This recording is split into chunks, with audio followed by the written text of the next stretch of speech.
네, 여러분들 혹시 샌드위치 좋아하시나요? 예, 오늘 예배 후 간식으로 샌드위치가 나올 것은 아니고, 샌드위치는 어떻게 생겼죠? 모르시는 분은 없을 것 같은데요.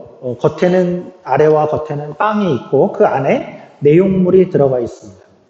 오늘 이 설교를 샌드위치 이야기로 시작하는 것은 오늘 우리가 함께 읽은 이 성경의 저자 마가가 샌드위치를 좋아했기 때문입니다. 무슨 말일까요?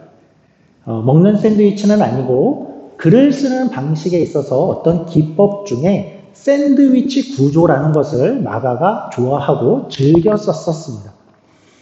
샌드위치 구조는 어떤 것이냐 하면 그러니까 한 이야기를 쭉 써가는데 한 이야기 사이에 다른 이야기를 중간에 집어넣는 것입니다. 그래서 이렇게 한 이야기 가운데 어떤 다른 이야기가 중간에 있게 되는데 왜 그렇게 하냐 그러면 결국 바깥쪽의 이야기와 안쪽의 이야기를 때로는 비교하고 대조하기도 하고 그리고 어울리게 하기도 해서 결국 이 전체의 이야기의 어떤 주제와 상황을 우리 조금 볼륨을 줄여주시겠어요? 약간 부담스러운데 그래서 그 두 이야기가 같이 이렇게 섞여 있음으로 인해서 주제나 상황 같은 것들을 더욱더 맛깔스럽게 이야기하기 위해서 그런 구조를 쓰게 되는 것이죠. 마가뿐만 아니라 그 당시에 많은 저자들이 이런 방법을 즐겨 썼고 성경의 다른 저자들도 종종 썼는데 이 마가가 특히 이 방법을 좋아했었습니다. 그러면 어디가 중요할까요? 겉이 중요할까요? 아니면 안이 중요할까요? 많은 경우에는 안이 중요한 경우가 많이 있습니다. 그러나 사실은 또 이것을 샌드위치를 먹는다고 해도 우리가 안만 먹으면 어떨까요? 안만 먹으면 맛이 별로 없겠죠. 겉만 먹어도 물론 그렇고 그래서 결국은 이렇게 되어 있을 때에는 이 모든 것을 같이 조화롭게 함께 다루어야 맛있다입니다. 우리가 지난주에는 무화과 나무 사건을 다루었죠. 그리고 오늘은 성전 이야기를 다루고 있는데 그 구조가 바로 샌드위치 구조입니다. 그래서 우리가 주보를 한번 이렇게 보시면 주보의 본문을 보시면 무화과 나무 이야기가 앞뒤로 있고 오늘 읽은 본문 성전의 이야기가 그 가운데 들어있는데 함께 어울려서 같이 읽는 것이 이 내용의 맛을 충분히 누릴 수 있게 되죠. 지난 시간에는 우리가 겉의 빵을 살폈으니까 오늘은 안의 내용물을 살펴보려고 합니다. 우선 안쪽의 내용인데요. 성전에 대해서 어떤 일이 벌어졌는데 우리가 여기서 예수님의 좀 의외의 모습을 발견하게 되지요. 예수님 하면 그래도 첫인상은 굉장히 온유하고 오래 참고 뭔가 부드러운 따뜻한 그런 분이 예수님이다라고 생각을 하게 되는데 오늘 장면은 그렇게 생각하고 있었다고 하면 조금 놀라운 장면이죠. 마치 이 장면만 보면 우리 예전 어떤 드라마 같은 데서 자주 나오던 예전 가부장적인 또 마초적인 기질의 아버지, 가장이 자기가 화가 난다고 이렇게 밥상을 뒤집어 던지는 이런 모습이 이렇게 연상이 되는 그런 장면 같아 보이는데 그래서 예수님은 분명히 거기서 화를 내시고 소리도 높이셨을 것 같고 그리고 표정도 아주 무섭게 하시는 그런 예수님을 우리가 만나게 됩니다. 거기에 동전들이 있었다면 동전들이 다 쨍그랑쨍그랑 날아갔을 것이고 양과 비둘기들은 막 여기저기서 울고 난장판을 만드신 예수님이죠. 이유가 있어서 그렇게 했죠. 우리 어떤 일이 일어났나 다시 한번 살펴보죠. 우리 15절 말씀을 눈으로 한번 봐주시죠. 15절에 보면 거기에 보면 매매하는 자들 그리고 비둘기 파는 자들이 있다라고 했죠. 이 사람들은 뭘 사고 팔고 있는 걸까요? 그리고 그 중에서 또 비둘기는 왜 파는 것일까요? 때는 6월절이죠. 때는 이 시기는 6월절입니다. 그래서 유대인들 가운데에도 가장 큰 명절이 있는 그런 기간이었습니다. 이 명절이 유대인들에게 있어서 특별한 점은 이 유대인들 어디에 있든지 간에 남자들은 이제 이 성전에 올라와서 이 시기에는 여기 와서 예배를 드리게 되어 있었죠. 그래서 이스라엘의 전국 각지에 있는 사람들은 물론이고 해외에 살던 이들도 예루살렘을 향해서 6월절에 맞추어 모여들고 있는 때였습니다. 왜 가는 것이죠? 제사를 드리러 가는 것이겠죠. 제사를 드리려면 그리고 재물이 필요하겠죠. 대표적으로 이제 양을 가지고 와야 됐었습니다. 그리고 형편이 가난한 그런 사람들은 양 대신에 비둘기를 드릴 수 있게 되어 있었죠. 우리 예수님의 부모님이 비둘기로 제사를 드린 장면을 성경에서 발견할 수 있었었죠. 그런데 멀리서 이제 오는 그러한 사람들은 그 멀리서 올 때에 이 제물들을 가져오는 것이 쉽지 않았겠죠. 한 달 걸려오는 사람, 2달 걸려오는 사람, 한 5달 걸려서 여기 오는 사람이라고 하면 애초에 출발할 때에 양이나 비둘기를 데리고 여기까지 오는 것은 결코 쉽지 않고 불가능했을 것입니다. 그래서 가까이에 와서 이제 제물을 거기서 사서 준비를 했던 것이죠. 그래서 사실은 이런 가까운 데서 제물을 구할 수 있는 방법이 있다라는 그 자체는 필요한 것이구나 하고 우리가 이해를 할 수 있습니다.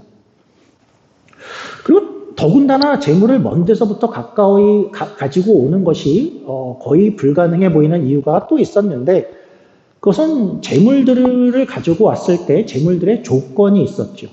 가장 큰 조건은 흠이 없어야 됐습니다.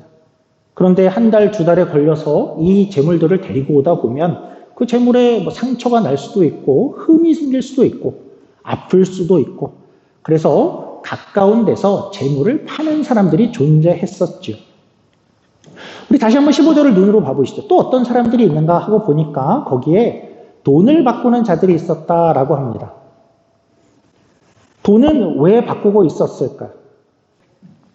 유대인들에게는 어떤 의무가 있었냐 하면 이제 그 성전세라는 것을 그 유대인의 성인이 된 이들이 내도록 되어 있었죠. 성전세는 뭘 하는 것이냐 하면 그것을 모아서 유대인 공동체를 위해서 다음 해에 1년 동안 하루에 2번씩 드리는 제사를 위해서 쓰여지는 것이고 또 성전을 위해서 쓰여지는 그런 세금이었습니다.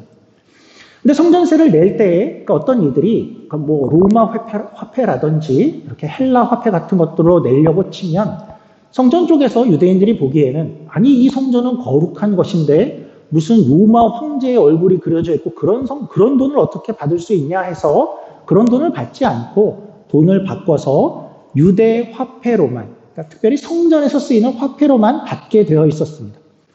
그러니까 특별히 뭐 외국에서 살던 사람들이라면 그런 돈을 가지고 있을 리가 없으니 가까이 와서 돈을 바꿔야 되는 일들이 성전세를 위해서 필요했죠.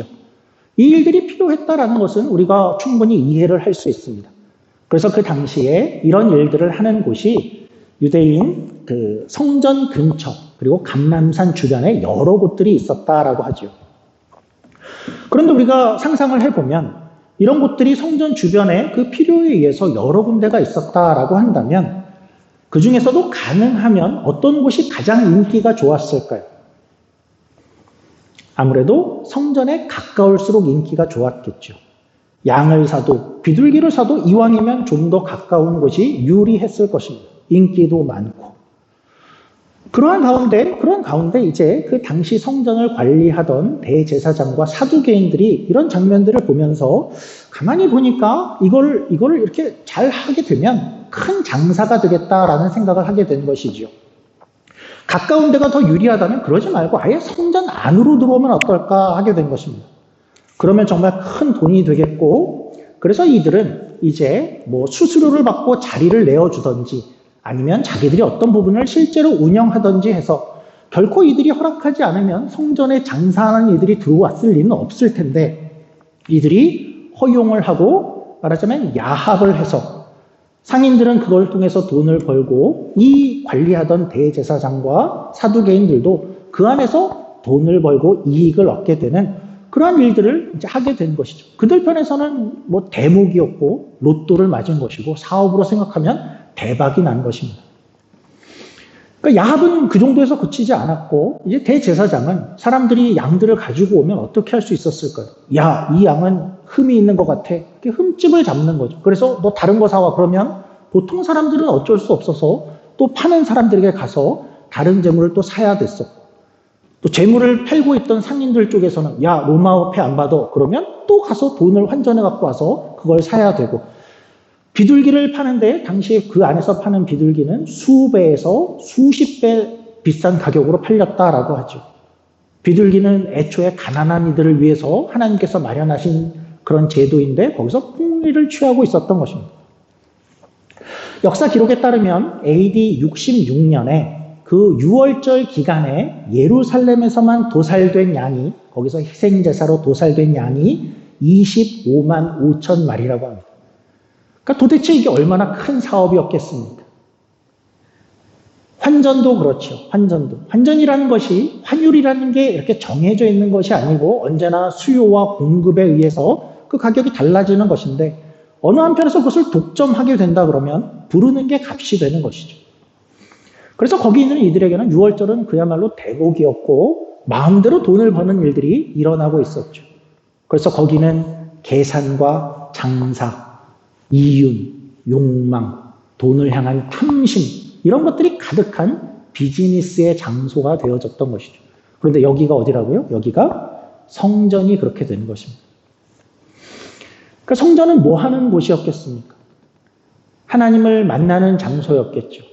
그 먼 곳에서부터 왜 사람들이 여길 나와왔을까요? 하나님이 계신 곳이야.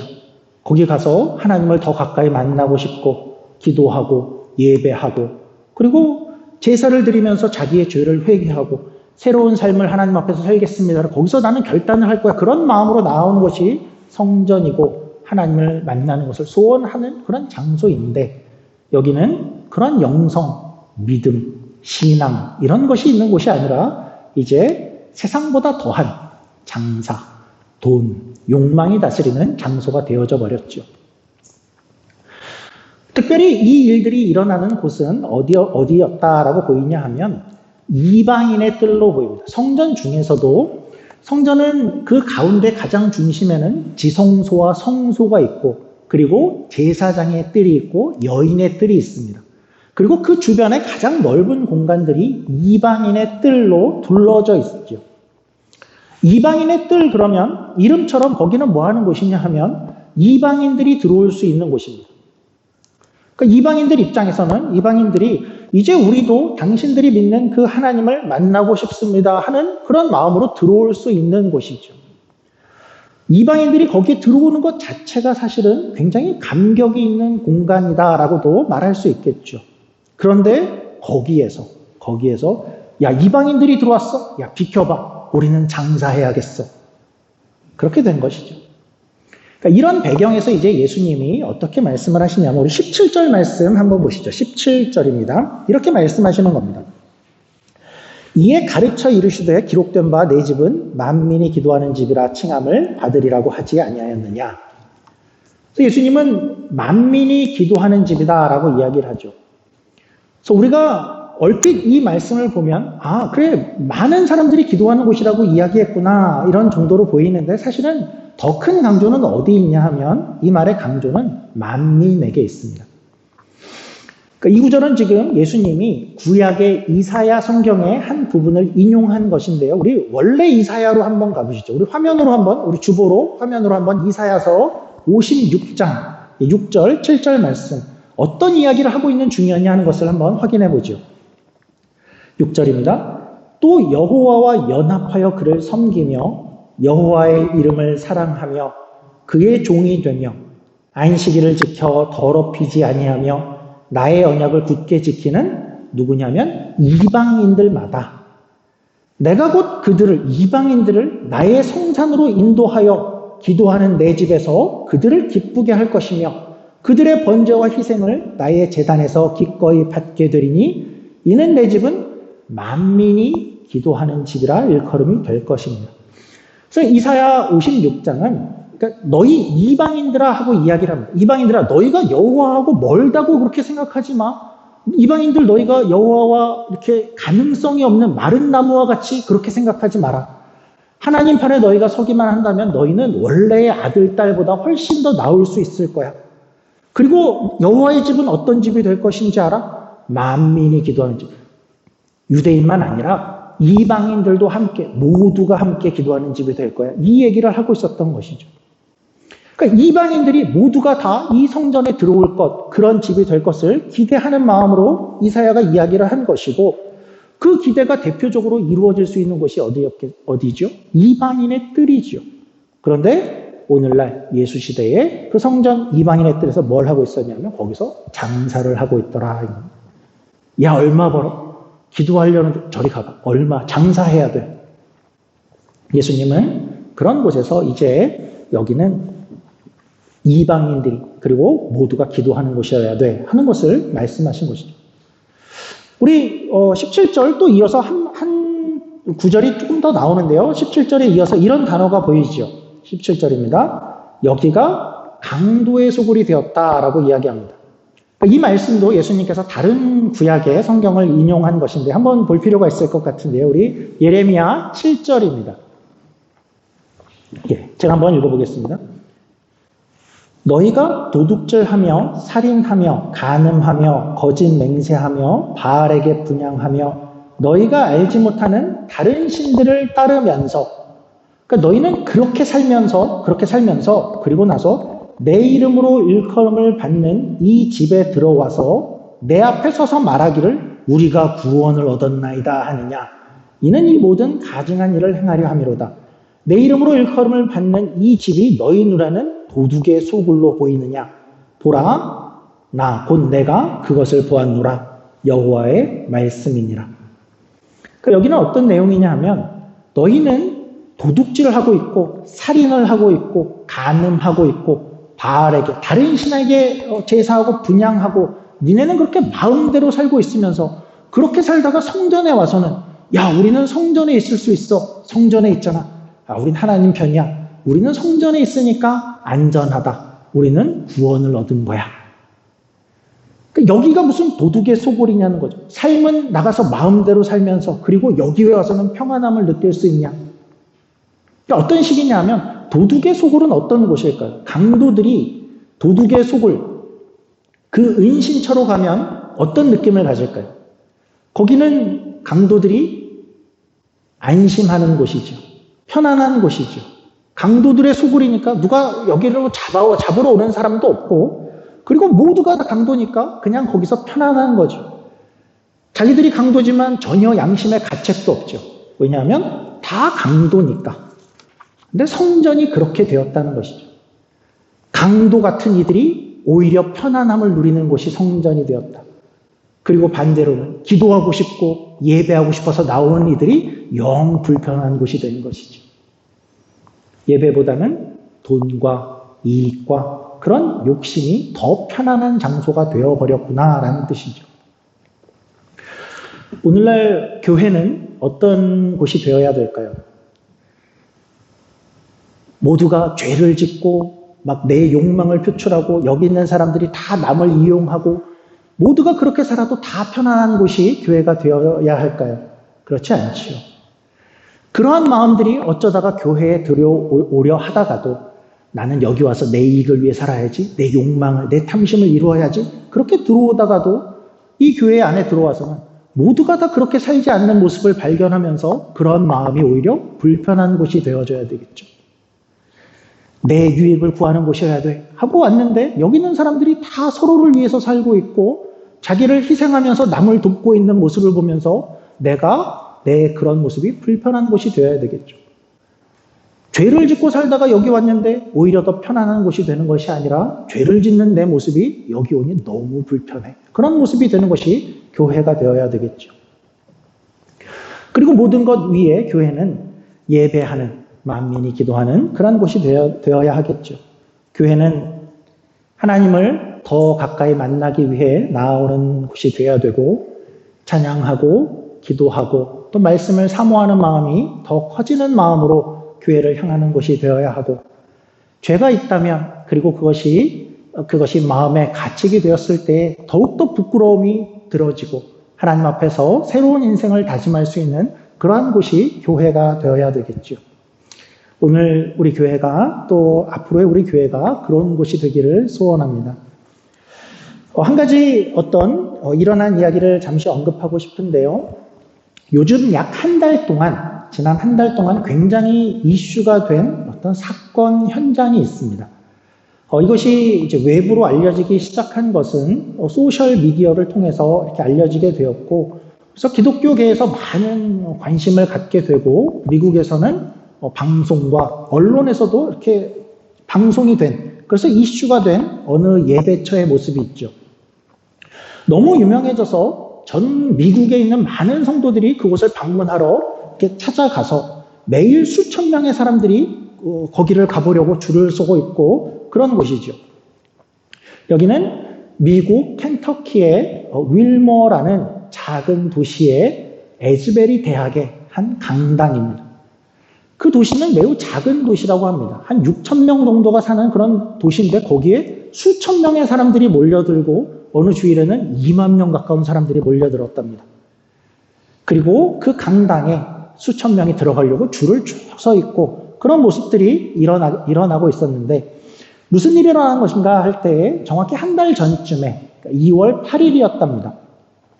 그곳 대학교에서 이제 채플 시간이 있었는데 일반 기독교 사립대학이고 일반 대학생들의 채플 시간입니다. 그러니까 의무적으로 들어가서 예배를 드려야 되는 그런 시간이죠. 그런 예배 시간이었고 그날도 이렇게 별로 크게 다른 것이 없는 찬양과 말씀 이제 그런 시간들이 지나가고 예배가 끝이 났는데 그 자리에서 약 20명에서 30명의 학생들이 그 자리에 남아서 예배 후에 기도를 하고 있었다라고 합니다. 그런데 그때 그 학생들 가운데 평소와는 좀 다른 그런 마음들이 생기고 하나님께서 우리와 굉장히 가까이 하시는 그런 느낌을 받게 되었다라고 합니다.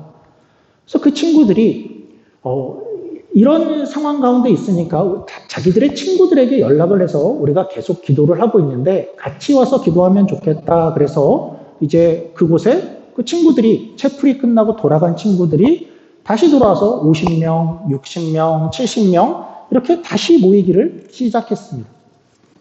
그 학교의 교장이 이제 이 일을 알고 나서 우리 학교의 일부 학생들이 지금 채플실에서 계속 기도를 이어가고 있습니다. 여러분들도 관심 있으시면 여기에 조인하면 좋겠습니다. 라고 그렇게 광고로 알림을 했고 그리고 나서 사람들이 계속해서 모이게 되자 예배가 다시 시작이 되고 계속된 예배가 지속이 되었다고 하죠. 그렇게 예배가 계속 지속되니까 학교가 아예 휴교를 하고 그냥 수주 동안 예배만 계속 드리게 되었습니다. 근데 테크놀로지의 시대죠. 어떤 이들이 이 장면을 스트리밍하기 시작했고 유튜브에도 많이 이렇게 방송이 되면서 여러 가운데에 이 예배의 모습이 켄터키 에즈베리 부흥이라는 이름으로 많이 알려지게 되었습니다. 그래서 많은 이들이 과연 이 시대에도 정말 부흥이 있는가? 부흥의 시대는 지난 것이 아닌가라고 하는 이들에게 부흥이라는 이 말만 들어도 좀 가슴 뛰게 하는 그런 사건이었는데 그 부흥의 현장이 어떠한가 하는 것을 우리가 다 볼 수 있었죠. 그곳의 현장은 어떤 모습이었을까 할 때에 많은 이들이 인상적이어 하는 그런 부분이 있는데요. 이런 면입니다. 이 예배가 부흥이라는 그런 이름을 가지고 있다면 그럼 아마도 그 장면은 굉장히 폭풍 같은 그런 장면들이 일어나고 조금은 그래도 광적이어 보이고 어떤 기적과 치유 그리고 카리스마 있는 어떤 목사님이나 지도자가 그것을 인도하고 있고 그런 모습들을 많은 사람들이 상상을 했죠. 뭔가 신비한 현상도 있고 그런 장면이 아닐까. 그런데 그 장면은 그 내부의 장면은 전혀 그런 약간은 광적이거나 그런 모습들이 전혀 아니고 너무나도 평온한 모습들이었습니다. 찬양을 하고 평온한 찬양들 그리고 평범한 말씀들 그런 말씀들이 계속 진행되고 있었죠. 사람들은 굉장히 편안해 보였고 평온하고 그 사람들은 하나님이 정말 스윗하다 그렇게 표현하고 있고 우리는 하나님 앞에 너무 갈급합니다. 그런 고백을 하고 있고 그러니까 마치 잔잔한 바람처럼 평온한 강물처럼 하나님의 임재가 그들을 사로잡고 있습니다라는 그런 표현들을 쓸만한 모습들이었습니다. 그리고 그런 찬양들 가운데 물론 박수를 치고 이렇게 몸을 흔드는 장면들이 물론 있죠. 그런 장면들 가운데 있지만 모두가 다 기쁨과 그 모습들을 함께 즐기면서 하나님의 임재 가운데 있는 그런 모습들을 우리가 발견할 수 있었죠. 또 어떤 이들은 서로 기도 제목을 나누고 한쪽에서는 기도를 하고 있고 그래서 인터뷰들을 하는데 어떤 학생들은 이렇게 인터뷰를 합니다. 처음에는 이곳에 와서 느낀 것이 아니 이게 무슨 부흥의 현장입니까? 라고 했다 그러죠. 조금 더 뭔가를 기대하고 왔는데 별로 그렇지 않더라. 그런데 인터뷰하는 모든 이들이 이야기하기를 내가 여기에 있는데 내가 점점 달라지는 게 느껴지더라. 내 마음 가운데 하나님을 사모하는 마음이 점점 더 커지더라. 내가 예배를 드리는데 내가 다른 사람을 대하는 것이 내 안에서 달라지더라. 내 인생 가운데 하나님이 차지하는 부분이 점점 더 커지는 것을 발견하게 되더라. 그래서 이 예배의 시작은 어떤 유명한 목사님이나 찬양팀이 이끈 것도 아니고 그냥 일반 대학의 학생들이었습니다. 사실은 그 옆에 신학교가 따로 있었다고 합니다. 그런데 이 일은 신학생들 사이에서 일어난 것도 아니고 그냥 일반 대학생들이었죠. 그리고 또 많이 주목하는 것은 이들이 기독교에 대해서 가장 적대적이라고 하는 MZ세대, 20대 초반의 아이들, 학생들, 청년들 가운데서 이 일이 일어났다라는 점이죠. 기독교의 영성이 쇠퇴하고 있는 것만 아닐까라는 그런 시대 가운데에 굉장히 흐뭇한 그런 장면이었습니다. 물론 그들의 모습이 모든 면에서 완벽하다라는 것은 아닙니다. 그러니까 워낙에 유명해지니까 다른 이야기들도 좀 들립니다. 그 도시의 정치적인 색깔이라든지 그들의 완벽하지 않은 모습 이런 것들이 들리기도 합니다. 물론 부흥이라는 것은 당대에 우리가 평가할 수 있는 것도 아니고 시간이 흐르고 역사가 평가해야 되는 것이고 그들 가운데 어떤 열매가 맺힐 것인지는 우리가 또 지켜볼 일이죠. 그러나 그 장면만으로도 너무 좋더라 하였죠. 하나님이 젊은이들 가운데 분명히 일하시는 것을 보고 마음에 부흥을 일으키고 찬양을 받으시는 모습이 참 감격이었죠. 특별히 이번 주는 오늘 본문은 어떤 본문이죠? 예수님 시대의 성전과 비교를 하니까 그때의 그 성전도 말하자면 그런 곳이었어야 됐는데 그 에즈베리처럼 하나님을 향한 갈망이 있는 곳이어야 했고 찬양이 있고 기도가 있어야 되는데 그 성전은 그렇지 못했다라는 거죠. 마치 무화과 나무가 잎사귀가 많이 무성했는데 그런 것처럼 성전도 건물도 화려했고 조직도 화려했고 지도자들도 있었고 규모도 컸고 사람들도 많은 그 성전이었는데 거기에는 하나님을 향한 갈급함이나 하나님을 사랑함이나 기도함이나 그런 것이 없고 자기들의 욕망, 자기들의 탐심 그리고 자기만 남아있는 성전이더라. 전혀 열매가 없었더라 하죠. 오늘날의 성전은 어디이죠? 이 교회입니까? 아니죠. 교회는 성전이 아니죠. 우리가 성전이죠. 고린도전서 3장 16절에는 너희가 하나님의 성전인 것과 하나님의 성령이 너희 안에 거하는 것을 알지 못하느냐. 그래서 이 교회를 만약에 우리가 성전이다라고 표현을 한다 그러면 이 건물이나 우리 시스템이나 이 조직을 우리는 성전이라고 신약시대에 부르지 않습니다. 우리가 혹시 성전이라고 비교하자 그러면 여러분들 각자가 하나님의 성령이 거하시는 성전이 되었고 그 성전이 함께 모여 있어서 우리도 성전이다라고 교회다라고 부를 수 있는 것이죠. 오늘날 각자의 성전된 개개인이 성전된 우리의 삶은 어때야 할까요?